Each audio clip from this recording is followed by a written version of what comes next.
Stars like diamonds on black cloth stretched across the viewport of the UE's horizon.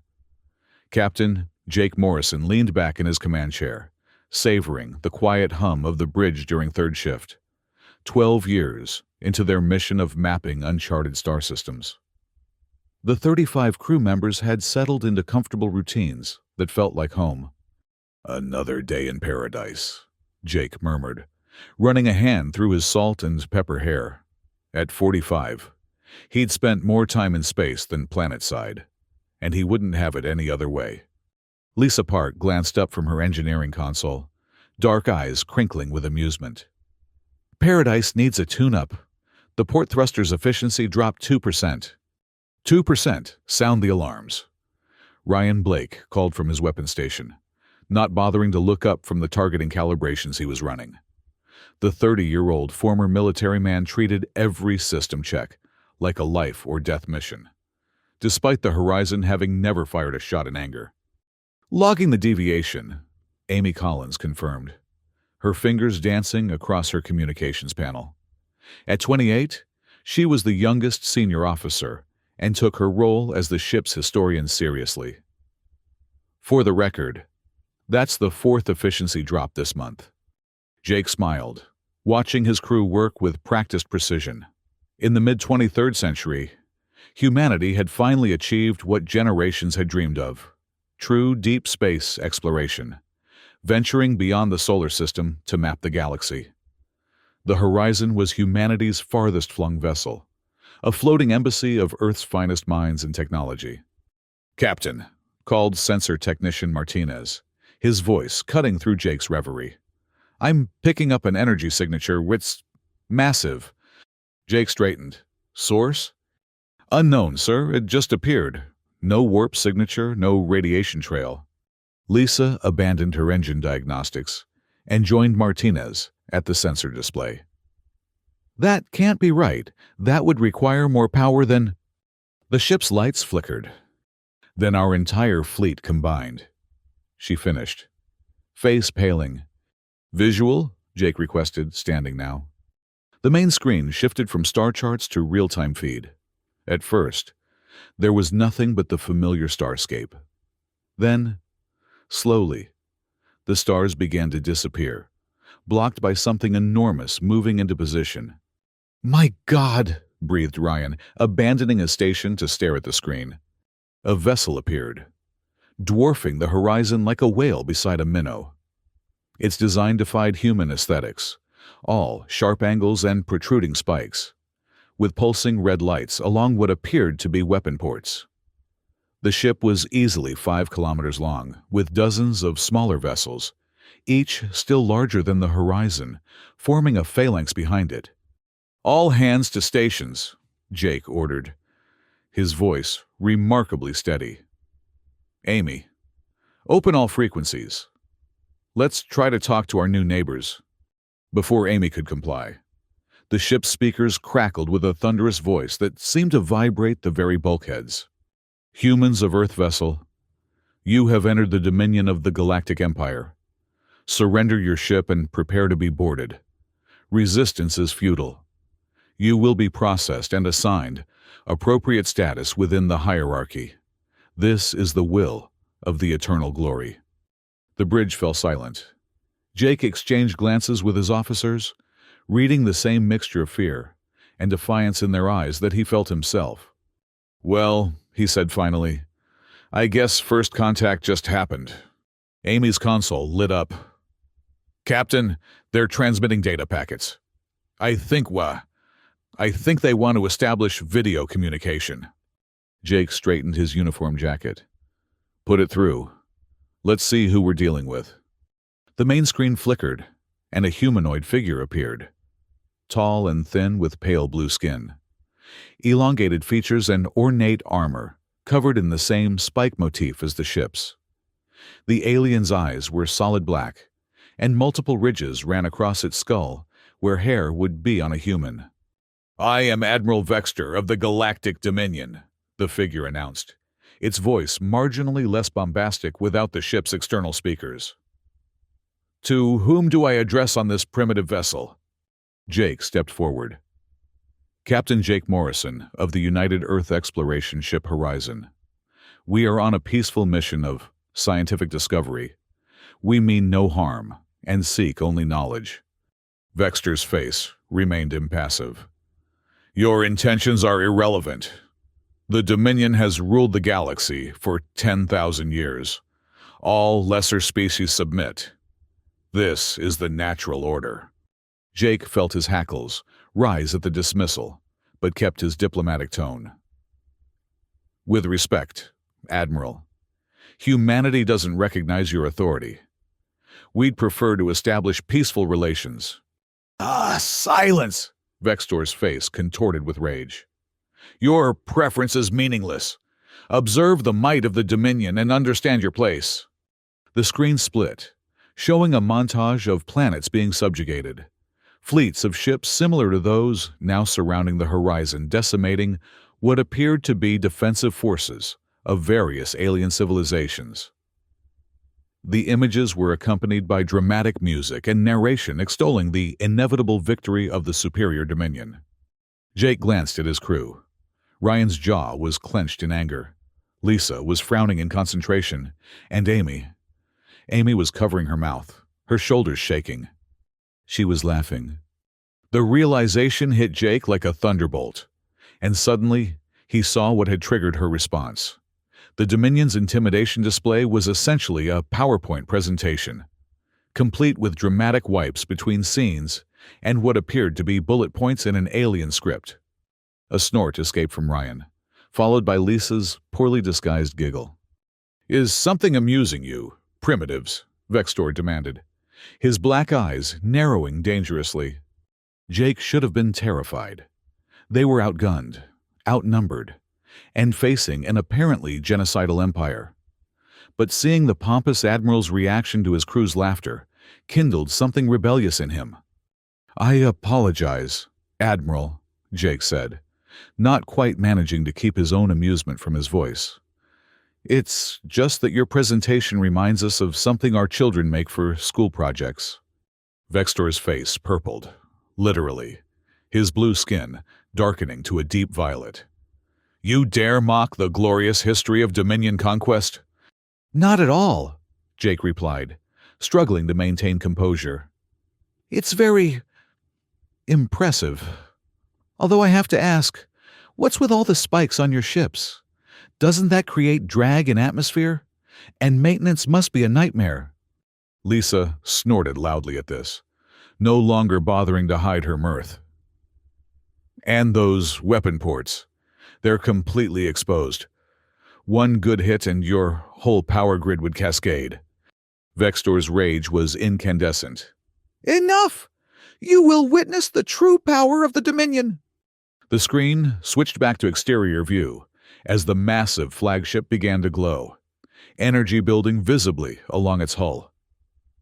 The crew's laughter died as the ship fired, a dazzling light show that exploded around the horizon without touching it.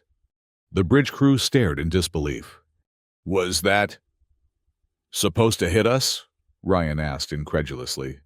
"I think it was a demonstration," Lisa said, checking her readings.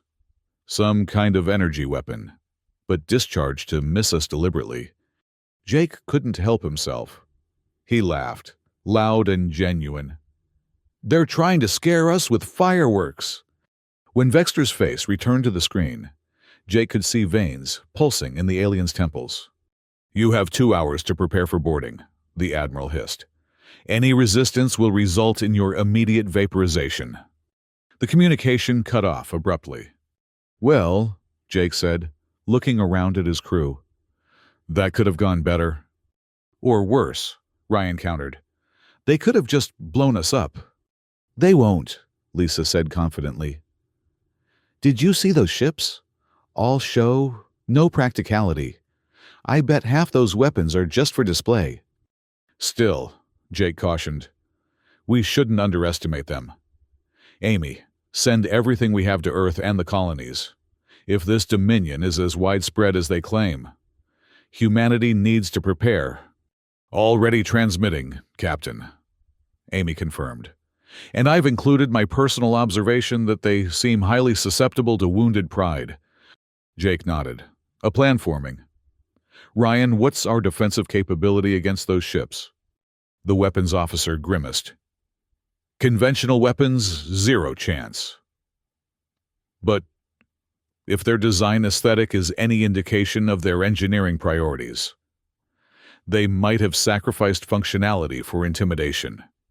Lisa, what do you think? The engineer was already deep in analysis of the sensor readings. Their engine placement is all wrong, she muttered.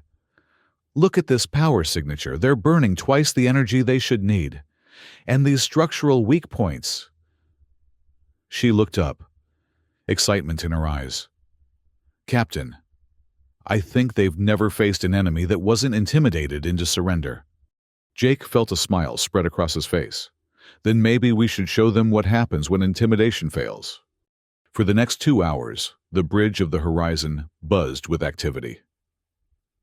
Lisa identified potential weaknesses in the Dominion vessels, while Ryan worked on weaponizing what little they had. Amy coordinated with Earth and the colonies, relaying the crew's observations and receiving updates on defensive preparations being hastily assembled. The mining colony on New Austin is converting their mass drivers, Amy reported. Europa Station is loading ice chunks into their orbital launchers. It's not much, but if Lisa's calculations about their shield frequencies are correct... It's a start, Jake acknowledged. What about the Falcon Squadron? Admiral Chen has them moving into position behind Jupiter. If the Dominion follows us back to the solar system, they'll be waiting. Jake nodded, a sense of grim determination settling over him. Let's hope it doesn't come to that. Our job is to buy time and gather intelligence. He checked the chronometer. Vexter will be calling back any minute. Everyone remember the plan. His officers nodded, faces set with resolve. Right on schedule. The main screen flickered to life, revealing Vexter's disdainful countenance. Your time has expired, humans. Prepare to be boarded and catalogued. Jake stepped forward, hands clasped behind his back in a posture of relaxed confidence. I am afraid we must decline your generous offer. Admiral, the Horizon will not be surrendering today. Vextor's expression didn't change, but something like confusion flickered in his eyes. You have no choice. Resistance is... Yes. Resistance is futile. Jake interrupted with a dismissive wave. We got that part. Very intimidating. But here's the thing. Admiral, humans don't scare easily.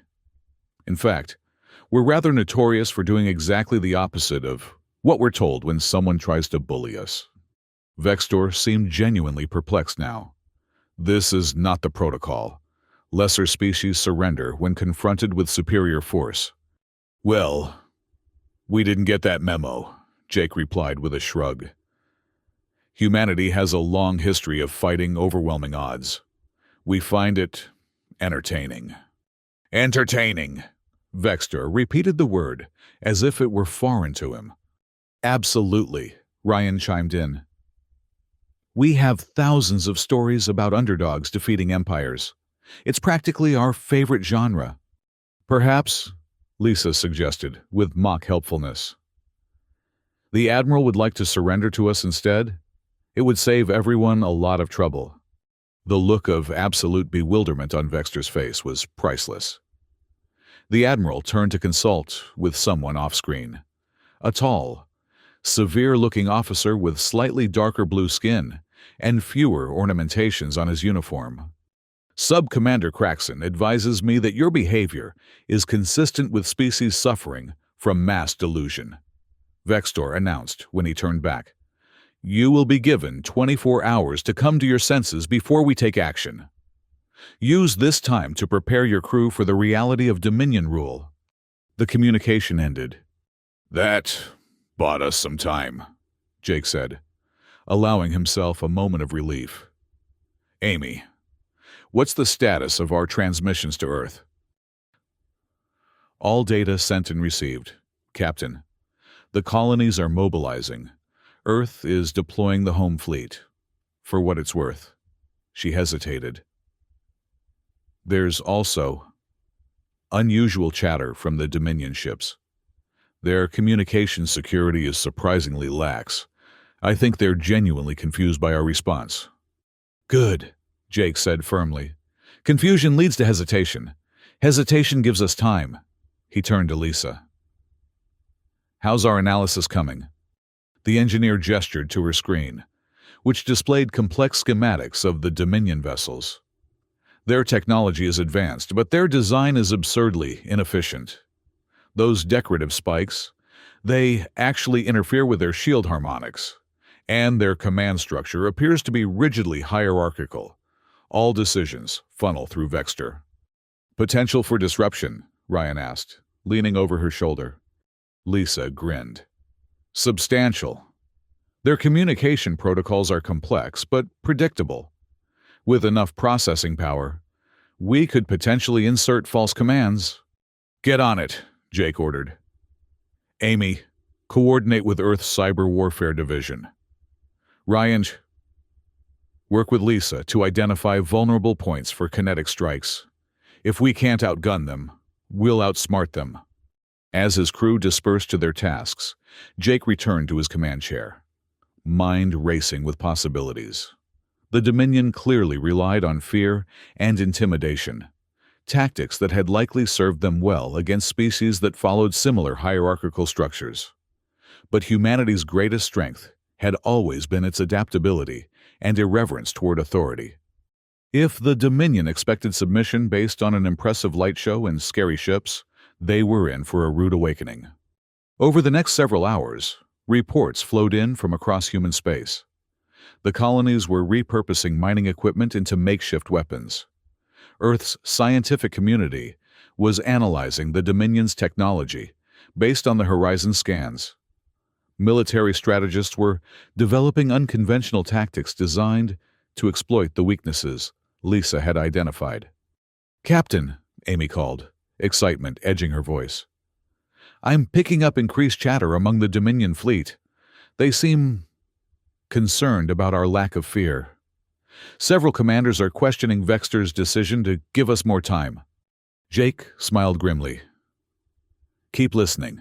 Any sign of dissent in their ranks is valuable intelligence. There's more, Amy continued. I've isolated communications from Subcommander Craxon.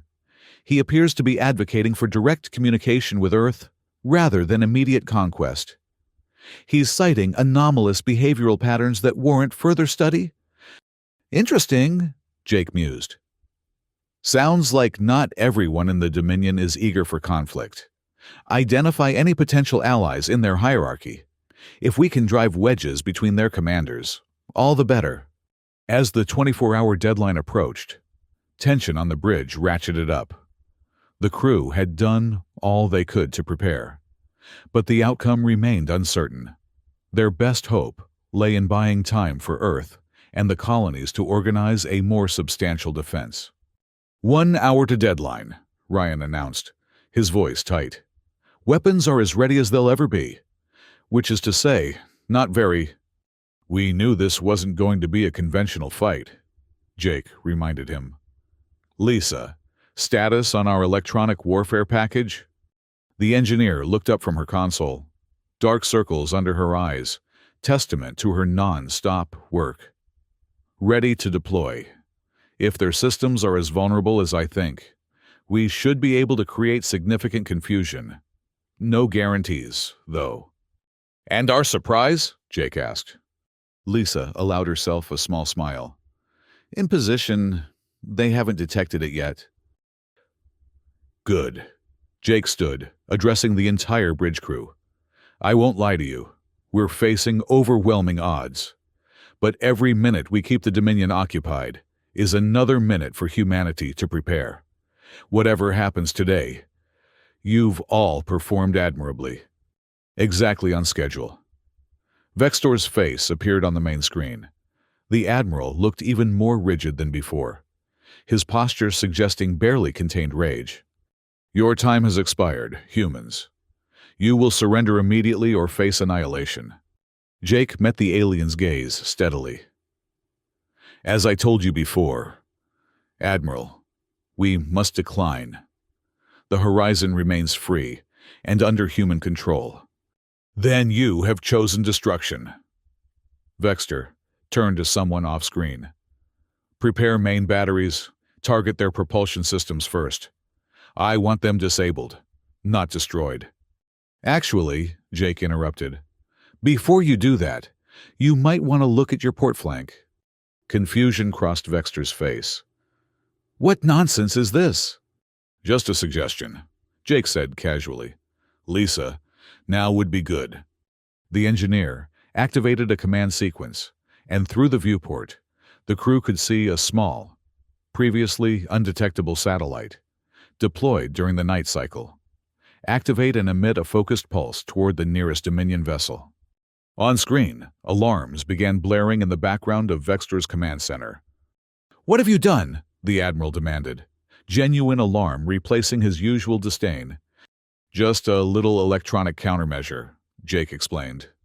Nothing dangerous, though you might want to check your targeting systems. I believe they may be experiencing some recalibration issues. As if on cue, one of the smaller Dominion ships fired, its energy beam striking not the horizon, but another Dominion vessel. Chaos erupted on Vexter's bridge as reports of malfunctions poured in. This is your final warning. Human, Vexter snarled. Surrender or... The transmission cut off abruptly as Lisa's virus penetrated deeper into the Dominion's communications network. Status? Jake demanded. Confusion in their fleet, Amy reported, listening to the intercepted communications.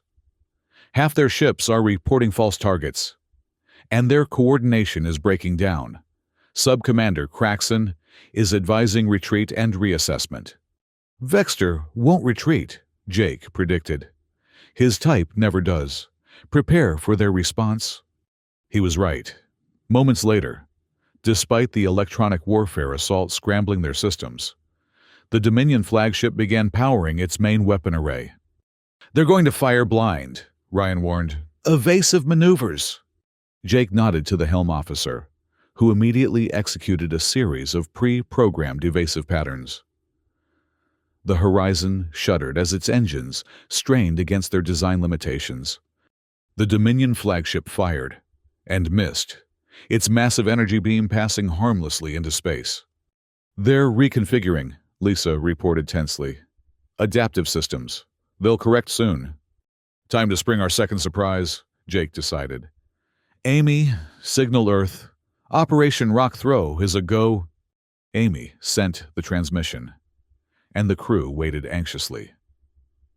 Minutes ticked by as the Dominion fleet struggled to regain coordination, their electronic systems compromised by Lisa's virus. Incoming! Martinez called suddenly. Multiple objects on approach vector! From Earth, Jake asked. No, sir. From the Jupiter mining stations. Mass driver projectiles, sir. Hundreds of them? Jake allowed himself a tight smile. Right on schedule. What followed was a testament to humanity's resourcefulness. The mining colonies had loaded their mass drivers, normally used to launch processed ore to collection points, with simple metal slugs, accelerated to a significant fraction of light speed. These rocks became devastatingly effective kinetic weapons. The first wave struck the Dominion fleet's outer vessels. Shields designed to deflect energy weapons proved far less effective against solid projectiles moving at relativistic speeds. Ships began to list as critical systems were breached, their ornate spikes breaking off and becoming additional hazards in the vacuum. Dominion fleet is attempting to regroup, Amy reported. Communications indicate heavy damage to at least 12 vessels. Vexter is ordering a defensive formation. Too late, Ryan said with grim satisfaction. Second wave incoming. The Jupiter stations had timed their launches to create a continuous barrage. As the Dominion ships maneuvered to protect their flagship, they exposed themselves to the unrelenting stream of projectiles. On the main screen, now restored to external view. The crew watched as the mighty Galactic Dominion, which had claimed a rule for 10,000 years, found itself being systematically dismantled by what amounted to well-aimed rocks. "Captain," Amy called, "we're receiving a transmission from the Dominion fleet, but not from the flagship. It's Sub-Commander Craxon." "Put him through," Jake ordered. Craxon's face appeared, his expression tense but controlled. Unlike Vextor, his demeanor suggested pragmatism rather than arrogance. "Captain Morrison," he began without preamble, "I request an immediate cessation of hostilities. Your tactics are unexpected and effective. We wish to discuss terms." Jake kept his expression neutral. "Sub-Commander, we're defending ourselves against unprovoked aggression. Where is Admiral Vextor?" Craxon's gaze flickered briefly. "The Admiral is indisposed. I am temporarily in command of the Dominion forces in this sector." "I see," Jake said. Understanding the likely power struggle occurring within the Dominion hierarchy, "We're willing to discuss terms.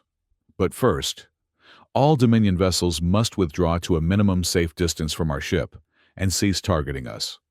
"Agreed," Craxon said quickly. Too quickly, Jake thought. "We will withdraw and stand down our weapons. In return, we ask that you halt your kinetic bombardment." "I'll relay your request to Earth Command," Jake said. "But I must warn you, the projectiles already in transit cannot be recalled. Your fleet should continue evasive maneuvers for approximately 30 more minutes." Craxon nodded stiffly. "Understood. We propose a neutral meeting ground to discuss formal terms, perhaps aboard your vessel, as a gesture of good faith." Jake exchanged glances with his officers. Meeting aboard the Horizon would give them home field advantage, but also put them at risk if this was a trap. "Acceptable," he decided. "You may bring 2 unarmed representatives. We will meet in 6 hours." "Agreed," Craxon said. "Until then, Captain Morrison." The transmission ended, and Jake immediately turned to his crew. "Thoughts?" "Could be a trick," Ryan said immediately. "They could be buying time to regroup." "Or this could be a genuine coup," Lisa suggested. "Vextor's leadership has led to unprecedented defeat. Craxon might be seizing an opportunity." "Either way," Amy added, "we've accomplished our primary objective. Earth and the colonies have seen that the Dominion isn't invincible. Even if this is a delaying tactic, we've changed the narrative." Jake nodded, considering their options. "We proceed with caution.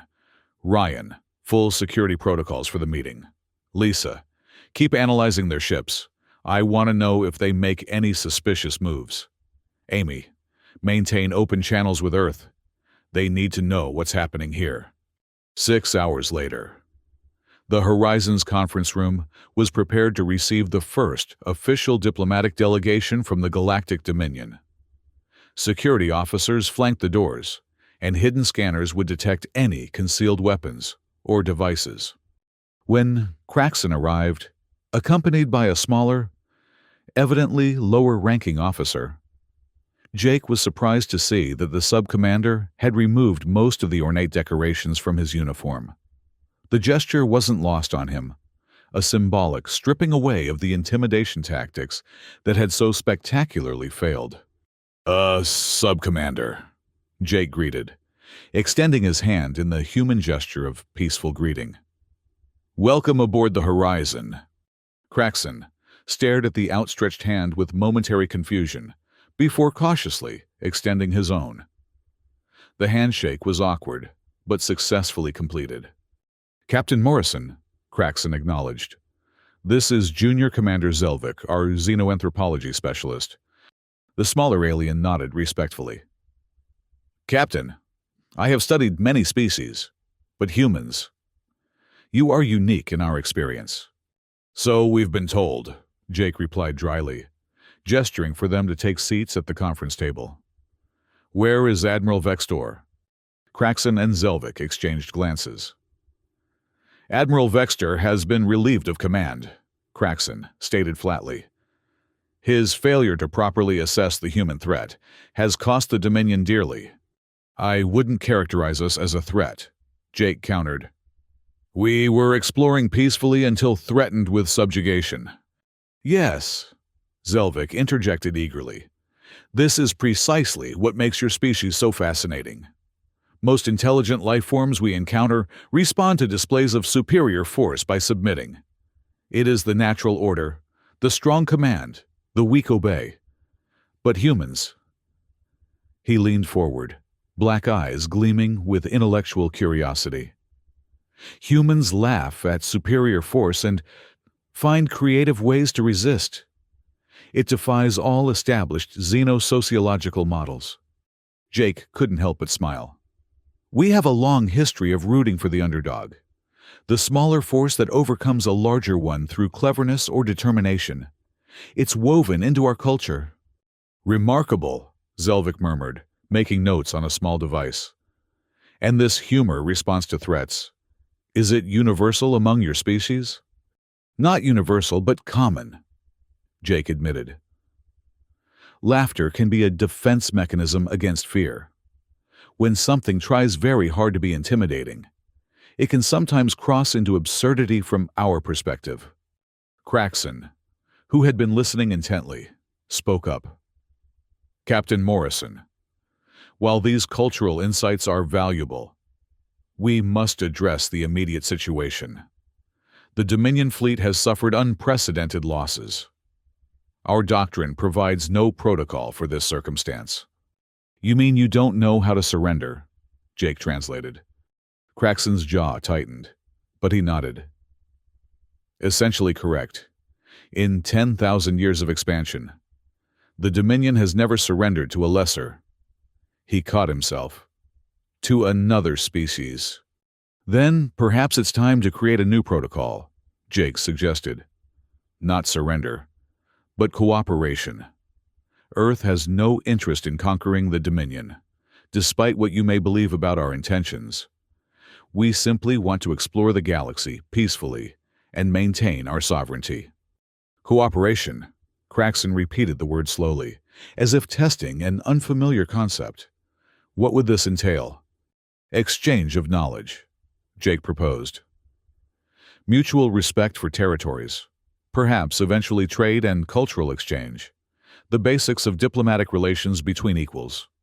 Equals? Zelvik looked genuinely shocked. But the Dominion is currently watching its fleet being dismantled by human ingenuity. Jake interrupted gently. Power isn't just about the size of your ships or the energy output of your weapons. It's about adaptability, creativity, and will. A heavy silence fell over the room as the Dominion officers absorbed this reality. Jake could almost see the mental recalibration happening behind their eyes, the painful adjustment of a worldview that had remained unchallenged for millennia. Finally, Craxon spoke. I am authorized to negotiate a temporary cessation of hostilities.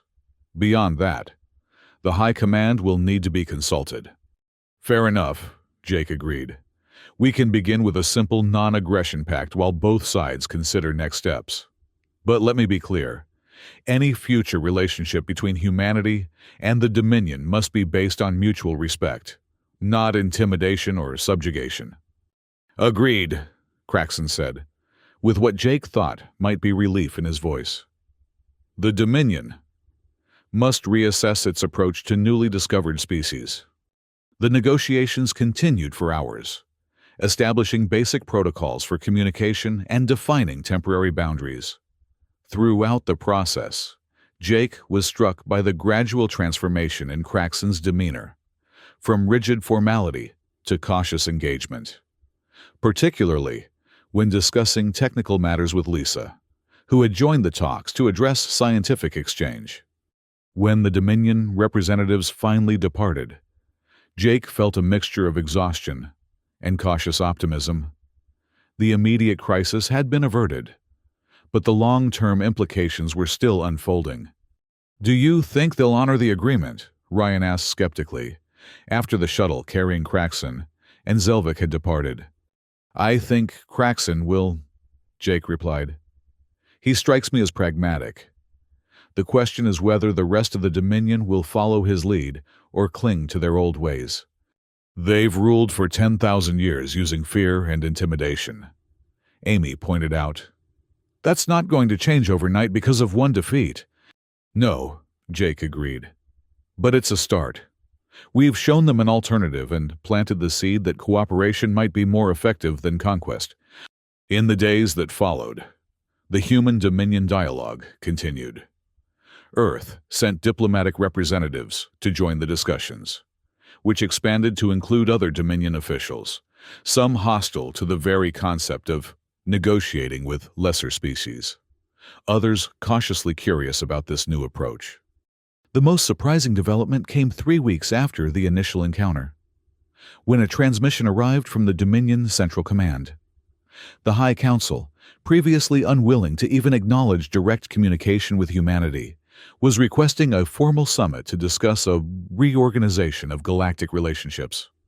"They're actually considering reform," Amy marveled as she relayed the message to Jake. "And guess who's leading the reformist faction?"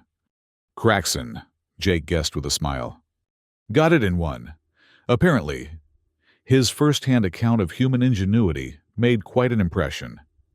There's a growing movement within the Dominion questioning the effectiveness of rule by intimidation.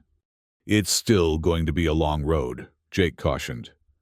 10,000 years of empire doesn't transform into a cooperative alliance overnight." "No," Amy agreed. "But it's a beginning. And from what I'm hearing, there are other subjugated species watching these developments very closely. We might have started something bigger than we realized." Jake gazed out the viewport at the stars, the same stars that had seemed so peaceful before the Dominion's arrival, and which now represented a galaxy far more complex and dangerous than humanity had imagined. But also, perhaps, a galaxy with more potential for connection than they had dared hope. "You know," he said thoughtfully, "when we launched 12 years ago, our mission was to explore the unknown. I don't think any of us expected the unknown to include teaching a 10,000-year-old empire how to laugh at itself." "First contact gone wrong," Lisa quipped from her station. "Or maybe," Jake countered with a smile, "first contact gone exactly right." 3 months later. Jake stood in the Horizon's observation lounge, watching an unprecedented sight. A joint human-Dominion expedition preparing to depart for unexplored regions beyond the borders of both civilizations. The fleet consisted of 3 Earth vessels, including the newly commissioned UE's Discovery, and 2 Dominion ships, notably redesigned, with functionality prioritized over intimidation. "Quite a view," came a now familiar voice behind him. Jake turned to find Kraxen, now holding the rank of fleet commander, approaching with a datapad in hand. "History in the making," Jake agreed. "Your ship designers worked quickly. I barely recognized them without all the spikes." Kraxen made a sound that Jake had learned was the Dominion equivalent of a chuckle. The engineering corps was surprisingly enthusiastic about the redesign once they were allowed to prioritize efficiency over appearance. "Energy consumption is down 30%. Turns out looking scary isn't the same as being effective," Jake observed. "A lesson the Dominion is still learning," Kraxen acknowledged. "The High Council remains divided. Many older commanders cannot accept equality with species they once subjugated.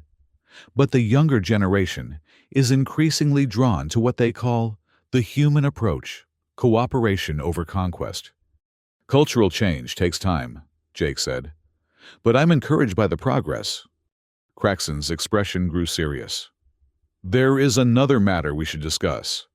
Our long-range scouts have detected unusual activity in the Cygnus sector, patterns that match neither Dominion nor human technology.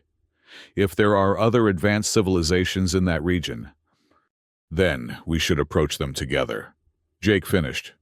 "As allies, rather than competitors." Precisely, Craxton agreed. The joint expedition could be redirected to investigate. Jake considered the proposal. I'll need to consult with Earth Command, but speaking personally, I think it's an excellent idea.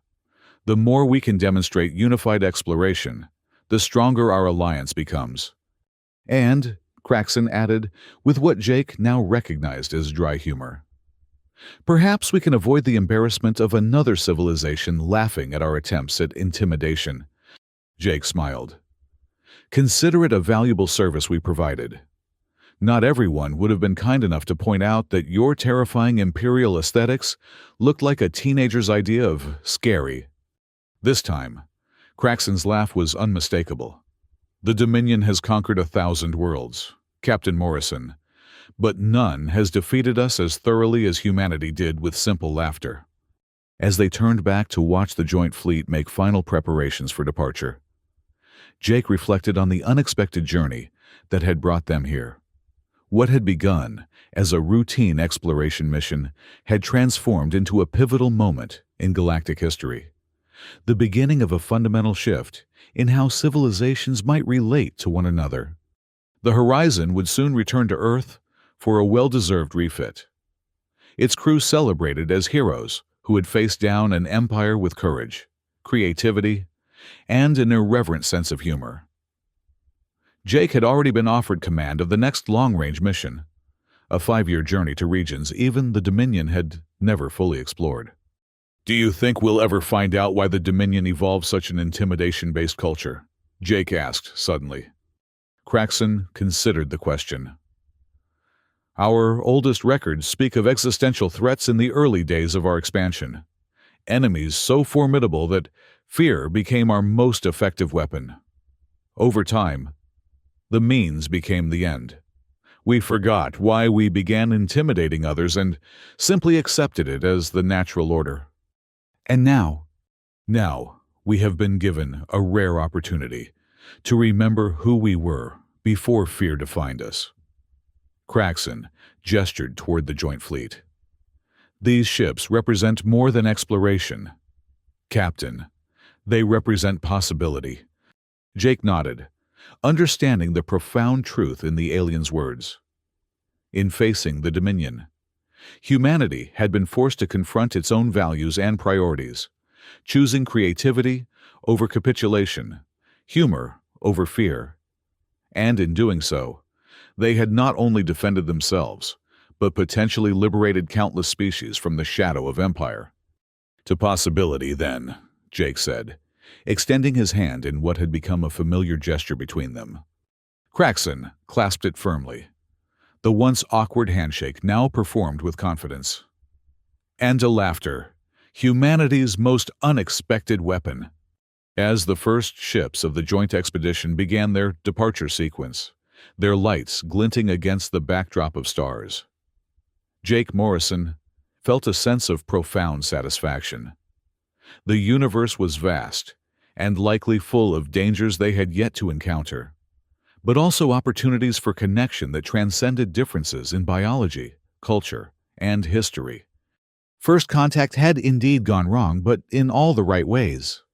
Outside the viewport, the stars still gleamed like diamonds on black cloth.